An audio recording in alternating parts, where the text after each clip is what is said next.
Hello दोस्तों, नमस्कार। स्वागत है आप सभी के अपने चैनल GBM एजुकेशन पे। आज हम लोग बात करने वाले हैं SSC GD। ठीक है, किसके बारे में बात हम लोग करेंगे? SSC GD हो या फिर आप यूपी पुलिस का तैयारी कर रहे हो, है ना। SSC GD या फिर यूपी पुलिस, ठीक है, या फिर आप कोई स्टेट लेवल या फिर आप रेलवे का तैयारी कर रहे हो या फिर कोई स्टेट लेवल का एग्ज़ाम का तैयारी कर रहे हो, उनके लिए आज से हम एक नए सीरीज़ लेके चल रहे हैं। ठीक है, रोज़ हम आपको 10 से 12 क्वेश्चन लेके आएंगे, प्रैक्टिस करवाएंगे, किस तरह से समय बचाया जाता है, किस तरह से नंबर गेन करना है, ठीक है, उसके बारे में बताएंगे। और हम लोग बनाने का भी समय प्रयास करेंगे। समय रहते बनाना है, समय को वेस्ट नहीं करना है। ठीक है, तो चलिए क्वेश्चन नंबर 1 पढ़ते हैं, फिर इसको हम लोग बनाएंगे। क्या बोल रहा है? क्वेश्चन पढ़ के समझना है। आप क्वेश्चन समझ गए, 50% क्वेश्चन आपका बन जाएगा। क्या बोल रहा है कि एक बेलन का व्यास 14 सेंटीमीटर है। क्या है? बेलन का व्यास। ठीक है, थोड़ा सा शुरुआती है तो हम फिगर ड्रॉ करके चलते हैं, है ना, फिर हम लोग फास्ट बनाएंगे। और इसका वक्र पृष्ठीय क्षेत्रफल दिया है कितना? 220 सेंटीमीटर स्क्वायर है। तो बेलन का आयतन पूछ रहा है, तो बेलन का वक्र पृष्ठीय क्षेत्रफल बराबर क्या होता है? तो 2πr/h। बेलन का वक्र पृष्ठीय क्षेत्रफल बराबर होता है 2πr/h। ठीक है, ठीक है। बेलन का व्यास दिया हुआ है, व्यास पूरा यहाँ से यहाँ होता है, ये कितना है? तो 14 सेंटीमीटर। लेकिन हम लोगों को व्यास चाहिए क्या? नहीं, व्यास नहीं चाहिए। तो हम लोगों को क्या चाहिए? हम लोगों को त्रिज्या चाहिए। तो हम लोग जानते हैं कि त्रिज्या कितना होता है? तो व्यास का आधा होता है। तो त्रिज्या क्या हो जाएगा? 7 सेंटीमीटर। ठीक है, जब 14 को हम लोग 2 से भागा देंगे तो 7 आएगा। ठीक है, चलिए कोई बात नहीं। अब यहाँ आपको दिया है, क्या दिया था? बेलन का व्यास दिया था, कोई बात नहीं। बेलन का वक्र पृष्ठीय क्षेत्रफल बराबर दिया हुआ है 220 सेंटीमीटर स्क्वायर। हम लोग जानते हैं कि बेलन का वक्र पृष्ठीय क्षेत्रफल बराबर फॉर्मूला आता है 2πr/h, और दिया हुआ है बेलन का वक्र पृष्ठीय क्षेत्रफल बराबर 220 सेंटीमीटर स्क्वायर। अब इसको हम लोग सॉल्व करेंगे। यहाँ से हम लोगों का h का मान निकल जाएगा, और जब h का मान निकल जाएगा तब तो हम लोग बेलन का आयतन निकाल लेंगे। ठीक है, चलिए 2 × पाई का वैल्यू 22/7 × r कितना निकल गया? 7, और h हम लोगों को निकालना है, और ये हो गया 220। ठीक है, ये देखिए कट जाएगा, 22 दे हैं 220, ये 7 से 7 कट जाएगा, 2 × 5 = 10। ठीक है, h बराबर कितना हो गया? 5 सेंटीमीटर। अब बोलिएगा आप सेंटीमीटर कैसे जान गए? क्योंकि यूनिट मेरा यहाँ सेंटीमीटर स्क्वायर में दिया था, इसलिए हाइट भी सेंटीमीटर में ही होगा। चलिए, यहाँ से हम लोगों को h निकल गया। ठीक है, यहाँ से h निकल गया। अब क्या बेलन का आयतन नहीं निकलेगा? अब कॉस क्यों नहीं निकलेगा? तो निकालते हैं। बेलन का आयतन बराबर क्या होता है? बेलन का आयतन बराबर πr²h। ठीक है, पाई का वैल्यू 22/7, r कितना है? 7 है, इंटू h क्या है? 5। ये 7 से 7 कट जाएगा। ठीक है, ये क्या हो जाएगा? गुना करेंगे तो 22, और ये हो जाएगा 7 × 5 = 35। अब 22 को हम लोग 35 से गुना करते हैं। देखिए कैसे गुना करेंगे। ठीक है, 22 को 35 से, 5 दूना 10 के 0, हाथ में 1, 5 दूना 10 और 3 दूना 6, 16, 16 और 1, 17 के 7, हाथ में 1, 3 दूना 6 और 1, 7, 770 सेंटीमीटर क्यूब होगा। आयतन पूछ रहा है तो यूनिट क्यूब में होता है, आप यहाँ क्यूब कर लेंगे। ठीक है, तो इस प्रकार से आपका option number D is the correct हो जाएगा। कैसा लगा? मज़ा आया ना, आप स्क्रीनशॉट ले सकते हैं। ठीक है, ये आपका हाइट होता है, यहाँ से यहाँ तक आपका हाइट होता है। ठीक है, अभी शुरुआती है इसलिए थोड़ा हम स्टार्टअप मतलब थोड़ा जो वीक स्टूडेंट हैं उनको भी समझ में आ जाए, वरना तो हम डायरेक्ट बना सकते थे, एच का मान निकालते और डायरेक्ट आपका आयतन निकल जाता। ठीक है, चलिए चलते हैं क्वेश्चन नंबर 2 में। आराम से बनाएंगे, सांस ले लेके बनाना है, कोई जल्दीबाजी नहीं है ना, कोई जल्दीबाजी नहीं है। क्या है कि एक वस्तु का विक्रय मूल्य दैट मीन्स एसपी है ना, सेलिंग प्राइस, विक्रय मूल्य उसके क्रय मूल्य का कितना गुना है, गायब हो गया है। ठीक है,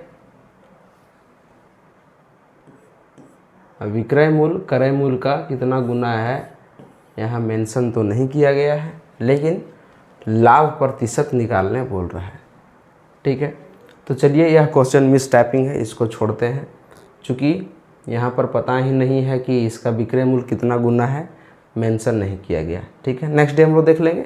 आगे चलते हैं क्वेश्चन नंबर 3 में।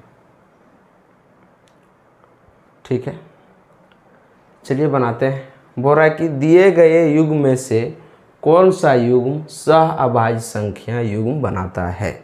ठीक है, ये आपका ऑप्शन है, इसमें बताना है कौन संख्या सह अभाज्य युग्म बनाएगा। तो सबसे पहले सह अभाज्य युग्म होता क्या है भाई, इसके बारे में जान लेना बहुत ज़रूरी है। सह अभाज्य युग्म क्या होता है, तो सह अभाज्य युग्म उसको बोलते हैं जिसका उभयनिष्ठ मात्र एक होगा। ठीक है, जो उसका हम लोग गुणनखंड करेंगे वैसा संख्या सह अभाज्य युग्म के अंतर्गत वैसा संख्या आएगा जिसका गुणनखंड करने पर उभयनिष्ठ बिंदु केवल एक आएगा, 1, केवल 1 आएगा। ठीक है, अब देखिए यहाँ 36 है और 15 है। ठीक है, देखिए इसमें 3 भी मल्टीपल है, इसमें 3 भी मल्टीपल है, तो ये तो होगा नहीं। ठीक है, ओनली 1 आना चाहिए। इसमें देखिए इसमें भी 3 है, इसमें भी 3 है, इसमें भी 3 है, इसमें भी 3 है, और इसमें देखिए ओनली 1 है, इसमें भी ओनली 1 है। क्योंकि 11 को हम लोग 1 से गुना करेंगे 11 होगा, बाकी इसको 1 से गुना करेंगे 1 होगा, तो इसका उभयनिष्ठ केवल क्या है, 1 है। तो ये आपका हो जाएगा क्या, सह अभाज्य संख्या का युग्म हो जाएगा, जोड़ा हो जाएगा। ठीक है, चलिए क्वेश्चन नंबर 4 क्या है। 4 में है कि यदि एक निश्चित धनराशि, निश्चित होगा,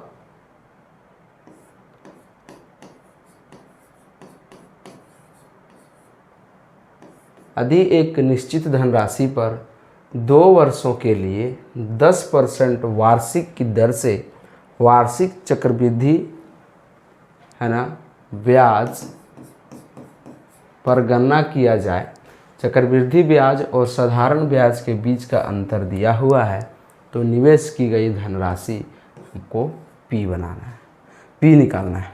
ठीक है, तो चलिए बनाते हैं। इस क्वेश्चन को हम लोग कैसे करेंगे, जो परसेंटेज है उसको लिखते हैं, इसको 100 से भागा देते हैं। ठीक है, कितना आ गया, 1/10, कोई दिक्कत नहीं, दिक्कत है। ठीक है, तो जो हम लोग का परसेंटेज होता है उसको 100 से भागा देते हैं।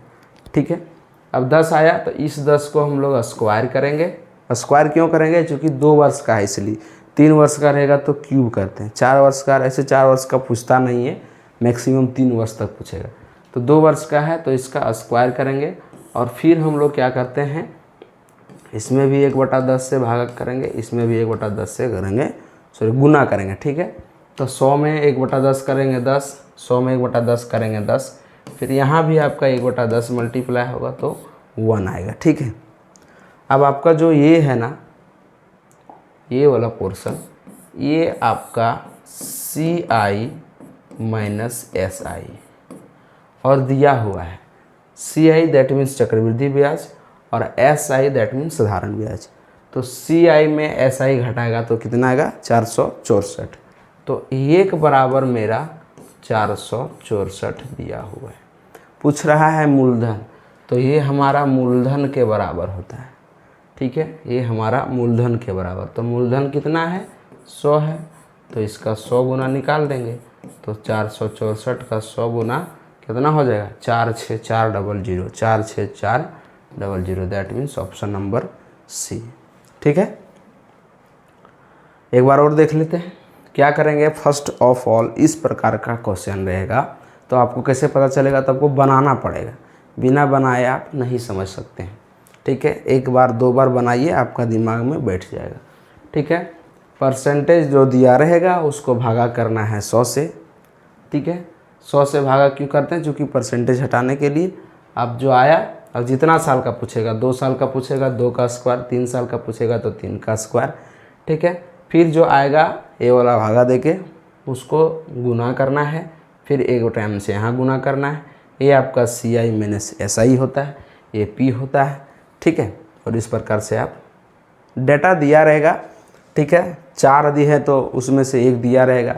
जैसे अभी दिया रहता कि मूलधन दिया हुआ इतना, तब बताइए CI माइनस SI ये दिया रहता यदि हमको, तो ये निकालना पड़ता, निकालने बोलता तो निकाल लेते हैं हम लोग। ठीक है, चलिए आगे देखते हैं। क्वेश्चन नंबर 5 में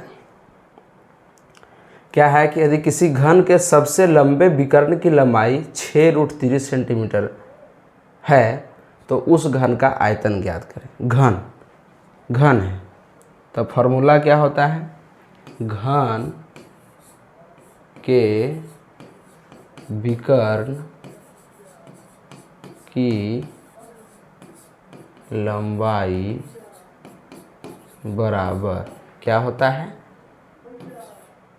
A√3। तो आप √3 ये लिख सकते हैं। घन के विकर्ण की लंबाई बराबर √3 ये होता है। तो घन के विकर्ण का लंबाई दिया हुआ है, कितना दिया हुआ है आपका, तो 6√3। ठीक है, बराबर हो जाएगा √3, ये √3 खत्म हो जाएगा, A बराबर 6 आ जाएगा। ठीक है, A बराबर 6 आ गया। ये दैट मीन्स भुजा 6 आ गया।